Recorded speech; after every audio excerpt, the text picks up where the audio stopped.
Adventure awaits. Chapter 1, Bonds Beneath the Mango Tree. In the quiet barangay of San Isidro, where roosters crowed with the rising sun and children played barefoot in the dusty streets, two souls had been woven together since childhood, Eliu and Nita. They were not just neighbors. They were best friends, sharing dreams whispered under the old mango tree and adventures that made their sleepy village feel like a kingdom of endless wonder. But behind their joy, a secret tension lingered, one that came not from them, but from their families. Eliu's father, Mang Rod, and Nita's mother, Aling Rosa, had a feud that stretched back years. What started as a land dispute turned into years of cold shoulders and silent wars. Despite the tension, Eliu and Nita's bond only deepened. Chapter 2, A Hidden Flame. As they grew into teenagers, the quiet moments between them shifted, glances lingered longer, words became softer, and something unspoken bloomed in the spaces between. Then one evening, beneath the stars and that same old mango tree, Eliu took Nita's hands and said, "I know we're young, but I don't want to imagine a future without you in it." Nita's heart raced, but she smiled. "Me too." And so began their secret love, tender, quiet, but unshakable. But with their parents still at odds, they made a choice: keep their love hidden until the time was right. Chapter 3, The Quiet Storm. The hardest part was hiding something so beautiful. They continued to meet in secret, the rice fields at dusk, the quiet bench by the river, the treehouse behind the chapel. No one suspected a thing. But tension simmered. Mang Rod noticed Eliu's long absences. Aling Rosa raised eyebrows when Nita returned home late. Both teens were torn between loyalty to their families and loyalty to each other. One rainy evening, the storm finally came. Nita's mother scolded her for spending too much time with that boy's family. Mang Rod warned Eliu to stay away from her. But in the storm, their love stood firm. "Someday," Eliu whispered, "they'll see us for who we are. Not who they think we are." Chapter 4, A New Kind of Adventure. One July afternoon, everything changed. Nita sat in the barangay clinic, her heart thudding. She held the test result tightly. Positive. Later that night, she met Eliu beneath the mango tree, the air heavy with the weight of her news. "I'm pregnant." Eliu took a long breath and stepped forward, placing his hands gently on hers. "We'll face it together." And from that moment, a new adventure began, one full of fear, sacrifice, and love. Eliu worked part-time jobs, Nita visited the clinic under a cousin's name, and they built their small life in secret. Chapter 5, Light in the Storm.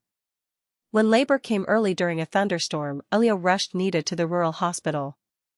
Hours passed. Then, a cry, a newborn's first breath. A baby girl. Healthy. Beautiful. They named her Leah, from Liwanag, light. Because that's what she was, even in the darkest moments. News spread quickly. And with it came tension, rumors, and finally, visits from their parents. Aling Rosa and Mang Rod arrived separately, but both were quieted by the sight of Leah in her parents' arms. Eliu's tenderness, Nita's strength, it moved them. No words were needed that day. Only the presence of new life begins melting old wounds. Chapter 6, Adventure Redefined. Years passed. Eliu and Nita's home, though modest, was full of laughter. Leah danced through the halls, her giggles echoing like music. Slowly, their parents began to visit, not out of duty, but out of love. Mang Rod helped in the garden. Aling Rosa taught Leah old songs. One golden afternoon, they all sat at the same table during the barangay fiesta. Neighbors watched with wonder. Under the same mango tree where everything began, Nita looked at Eliu and whispered, "This is the adventure I never saw coming." "And the best one yet," Eliu replied. Epilogue, The Brightest Light. At the next fiesta, as fireworks lit the sky, Leah danced between her grandparents, who now shared snacks and stories. Eliu and Nita stood hand in hand, watching their family, whole, united, and glowing with love. Always remember, Nita whispered to Leah, the bravest journeys are the ones we take with love. And in that moment, the light of a new generation shone bright. Thanks for watching, please share and subscribe. Eliu, the working student, captures his early dreams, determination, and the beginnings of a journey that shapes his life. Eliu, the working student. Eliu was the kind of student that teachers remembered. In the sleepy town of San Felipe, where the rice fields glistened in the morning sun and jeepneys rumbled past old wooden houses, Eliu stood out, not because he was loud, but because he was quietly brilliant. Even in elementary school, he had a habit of asking big questions. Adventure isn't just about conquering mountains or exploring the unknown, but about embracing every aspect of life, not just the math and science, but every thrilling and challenging experience that comes our way. "Ma'am," he once asked during class, "if the moon pulls the sea, what pulls us to our dreams?" The chalkboard was soon graced with his teacher's smile as she wrote it down. At 10 years old, Eliu already knew he wanted more than what their small town could offer. In the heart of an exciting adventure, his parents, Mang Pio and Aling Rosa, were simply down to earth, his father maneuvering a tricycle, his mother taking care of laundry for the local community. They worked tirelessly, not for wealth, but for hope, the kind that came with sending Eliu to school each day in a freshly pressed uniform, no matter how old it was. One day, after school, Eliu overheard his parents whispering about money. "High school is more expensive," his mother said, her voice soft and worried. "Uniforms, books, the monthly fare." Eliu didn't speak then, but something shifted in him. That evening, while the town slept and the stars blinked above the coconut trees, he made a promise to himself. He would help, somehow. The beginning of sacrifice. As he graduated from elementary school with honors, Eliu wore his medal like a shield against poverty. The summer before high school, he asked a neighbor if he could help with deliveries from their small bakery. It meant waking up at 4 a.m., carrying baskets of warm pandazel, and biking across town before the sun was fully up.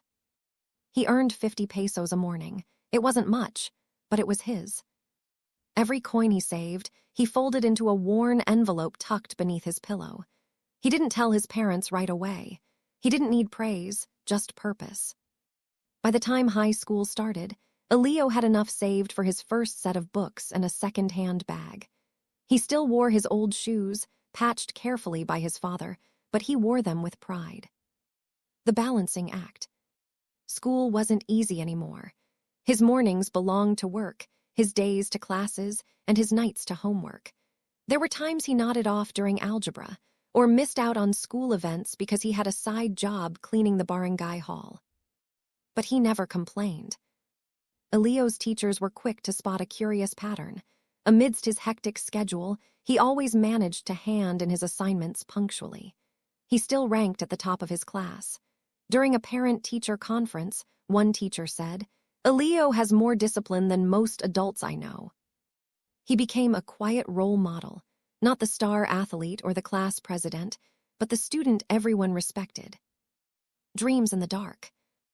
One night, after a long day of exams and deliveries, Eliu sat on the wooden bench outside their home, eyes turned to the sky. His father sat beside him. "You okay, Anak?" Eliu nodded, "Just thinking about college." Mang Pio sighed. "That's still far, but we'll find a way." Eliu smiled. "I'm already finding it." That was the first time Eliu spoke openly about his dream, to become an engineer.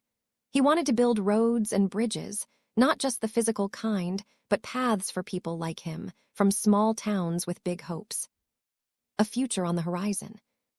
By the end of high school, Eliu had become more than a student. He was a scholar in every sense of the word, wise beyond his years, hardened by early responsibility, but never bitter. His teachers helped him apply for scholarships. The barangay captain, feeling inspired by his heroic deeds, penned a glowing recommendation letter for him. And when the acceptance letter from a prestigious state university finally arrived, the whole neighborhood celebrated. Eliu was going to college. Epilogue, still rising. He still works, this time part-time at the campus library. He still saves every peso he can. Exciting news. In addition to his studies, he has embarked on thrilling adventures. Embark on weekend escapades with the university's engineering club as they generously mentor freshmen free of charge. Sometimes, when he walks home from the library late at night, he looks up at the moon again. He thinks back to that question from years ago. What pulls us to our dreams? Now he knows. Hope, grit, and the quiet strength of a young boy who never stopped believing he could rise. Eliu's growth after college, when he becomes a successful engineer. This completes his inspiring journey. Eliu, the working student. From bread deliveries to building dreams. Eliu was the kind of student that teachers remembered. In the sleepy town of San Felipe, he had once stood out, not because he was loud, but because he was quietly brilliant. He asked questions that stretched beyond textbooks, questions about dreams, gravity, and hope. After years of waking before sunrise to deliver bread, studying late into the night, and helping his family through every hardship, Eliu finally earned what once felt impossible: a college degree in civil engineering with honors. A new chapter, the young engineer. After graduation, Eliu didn't take a break. While some of his classmates celebrated with trips or gifts, Eliu wore his only barong and walked into his first job interview with quiet confidence. He was hired by a respected engineering firm in the city, thanks to his impressive credentials and glowing recommendations. At 22, he found himself drawing plans for bridges, inspecting construction sites, and using the same hands that once carried baskets of pandezel to now hold blueprints of towering buildings. Every paycheck he received, he sent part of it home to Mang Pio and Aling Rosa, who had sacrificed so much so he could learn. But Eliu never forgot where he came from. While others chased luxury, he chased purpose. Giving back to San Felipe. 3 years into his career, Eliu returned to his hometown not just as a visitor, but as a builder. The town's elementary school, once worn and leaky, was in desperate need of renovation. With the help of fellow engineers, donations, and some of his savings, Eliu led a project to repair classrooms, rebuild the library, and install a proper water system. He even started a small scholarship fund for working students like himself. "I know what it's like to dream while you're hungry," he told the crowd during the school's reopening ceremony. "This is for the kids who dream anyway." People cried. His parents cried.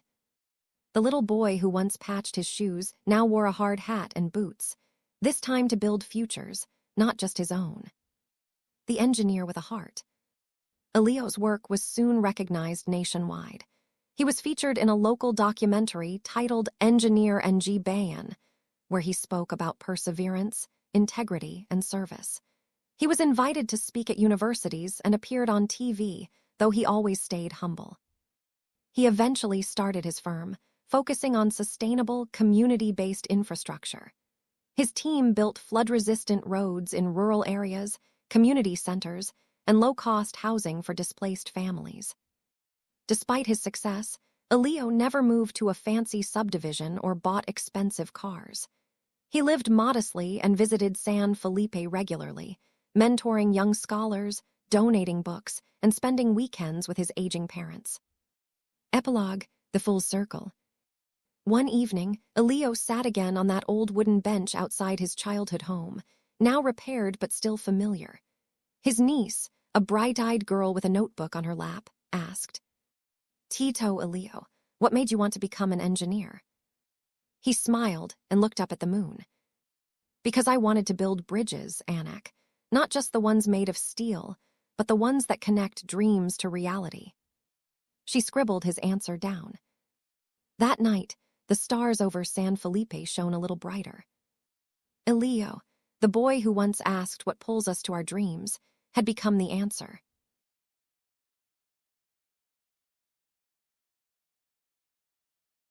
Eliu, the working student. Legacy of love and laughter. After conquering the mountains of hardship and the valleys of sacrifice, Eliu stood tall. His journey from dusty textbooks and sleepless nights to the shining halls of achievement was complete. 5 long years of working by day, studying by night, and dreaming always had led him to this moment. He was no longer just a student. He was a man of vision. A husband. A father. A leader of his tribe. Praise be to our mighty God, the greatest creator, for the abundant blessings he bestows upon me.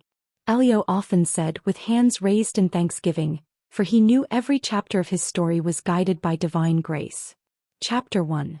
The commander of life's adventures. Eliu's household was a world of its own. He often joked that he didn't raise children, he trained champions. His sons each carved their destiny, the master chef who could turn even the simplest ingredients into royal feasts. The master builder whose hands shaped homes, bridges, and dreams alike. The road warrior who conquered every path from mountain roads to bustling city highways. And the sea explorer who followed the waves where only courage dared sail. Eliu, now older but never slower, watched with pride as his once small boys became titans in their fields. Around the dinner table, laughter echoed like a symphony, bold, wild, and endlessly proud. Chapter 2. The missing puzzle piece. But amidst the victorious noise, Eliu's heart held a quiet longing. A daughter. He imagined her voice, soft and thoughtful. He pictured braiding her hair, walking her to school, and watching her dance in the garden. But fate had a different plan. Life gave him a band of boisterous boys, each louder, rougher, and more loving than the last. Then, just when he had made peace with this unfulfilled wish, a wedding bell rang anew. The sea explorer's youngest son embarked on a new voyage of love, joining his life with a radiant young woman, whose smile had the power to calm even the fiercest of storms. The festivities were unlike any other, alive with music, tears, and tales that carried on well into the night. And then came the twist life had written for Eliu. Not one but 2 daughters entered his life. Chapter 3. The grand and granddaughters. With arms wide and eyes misty, Eliu welcomed his granddaughters. In them he saw echoes of his old dreams, but brighter, livelier, and full of spark. They weren't just daughters. They were granddaughters, with emphasis and pride in every syllable. The eldest was clever and curious, always asking why the sky was blue or how bridges stood so tall. The younger? A whirlwind of energy, dancing, laughing, and dragging her grandfather into tea parties and treasure hunts. Eliu didn't just sit in his rocking chair and watch them grow. No. He built secret forts with them in the garden. Taught them how to make the fluffiest pancakes. Told them stories of when he was young, poor, and determined. He became Commander Lolo, their fearless guide through backyard jungles, stormy story nights, and playground diplomacy. Chapter 4. The adventure continues now. Eliu's story continues, not in textbooks or job titles, but in memories made with sticky fingers, bedtime giggles, and whispered secrets between grandfather and granddaughters. He may not have raised a daughter himself, but in these 2 girls, God had granted him something even greater. A second chance at the dream.